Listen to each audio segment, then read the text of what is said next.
সুনীল দাকে দেখতে এসেছি। তিনি অসুস্থ অনেকদিন যাবৎ, আগের মতো ঘর থেকে বেরোতে পারেন না। আমাদের এই এলাকার পার্টির নেতা, পার্টি গড়ে তোলার ক্ষেত্রে প্রথম যে 2-4 ভূমিকা নিয়েছিলেন তিনি তাদের মধ্যে অন্যতম। অত্যন্ত জনপ্রিয়, ভালো মানুষ, সৎ মানুষ, স্বচ্ছ মানুষ। রাজনীতি সিপিআইএম করলেও বিপদগ্রস্ত মানুষ দলমত নির্বিশেষে যারাই তার কাছে সাহায্যের জন্য আসতেন তিনি অকাতরে তার সাহায্যের হাত প্রসারিত করতেন। তাকে দেখবার জন্য ওই তো যে কথা বলছিলাম, 18 বিধানসভা নির্বাচনে অসত্য প্রতিশ্রুতি দিয়ে মানুষকে প্রলোভনের ফাঁদে আটকে বিভ্রান্ত করেছিল। সরকারে আসার পর মানুষ জীবনের অভিজ্ঞতায় বুঝতে পেরেছেন যে এগুলো সিপিআইএম প্রথম থেকেই বলছিল, অসত্য কথা বলছে, প্রতারিত হবেন, প্রবঞ্চিত হবেন, ভুল করবেন না, শত্রু মিত্র চিনতে যদি ভুল করেন নিজের ক্ষতিগ্রস্ত হবে। 1-1.5 বছরের ব্যবধানে মানুষকে বুঝতে শুরু করে। 23-এর বিধানসভা নির্বাচনে প্রকৃত অর্থে তারা পরাস্ত হয়েছে।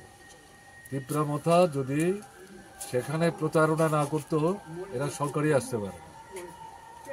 এদের 39টা ভোটের হিসেব দেখিয়েছে তো, প্রকৃত অর্থেরা ভোট পেয়েছে 20 থেকে 22টা। বাকি ভোটগুলো প্রকৃত ভোটারদের ভোট দিতে না দিয়ে সেগুলো জবরদস্তি করে তাদের পক্ষেই ভোটটা দিয়েছে। তারা জানে, কাজেই এই কারণে এদের মধ্যে একটা ভীতি তৈরি হয়েছে। আমাদের সভা সমাবেশ, জমায়েত, মিছিল, মিটিং এগুলিকে এরা যতটা দাবিয়ে রাখতে পারে তার জন্য চেষ্টা করে। এই তো কাল বাদে পরশু আমাদের রাজ্য সম্মেলন উপলক্ষে আগরতলার সমাবেশ, একটার পর একটা মাঠ চাইছে, কোনো মাঠই তারা দিতে চাইছে না। কিন্তু তারপর আমরা সমাবেশ করবো, তো মানুষকে তো আটকে রাখতে পারবেন না।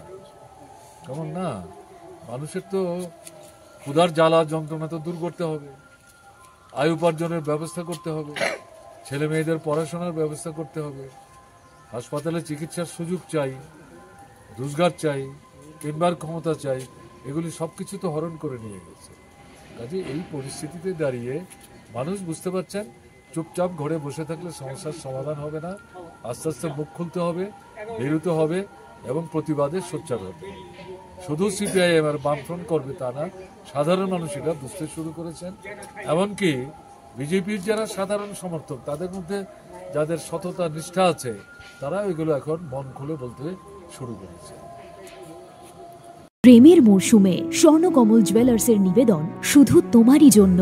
অফারটি চলবে 28 জানুয়ারি থেকে 15 ফেব্রুয়ারি। পান সোনার মজুরিতে 25% ছাড় ও হীরের মজুরিতে 100% ছাড়। লাকি ড্রতে আছে 10টি হোম অ্যাপ্লায়েন্সেস জেতার সুযোগ। চলছে গ্র্যান্ড ডায়মন্ড ফেস্টিভ্যাল, শর্তাবলী প্রযোজ্য। আসুন স্বর্ণকমল জুয়েলার্স, আগরতলা, উদয়পুর।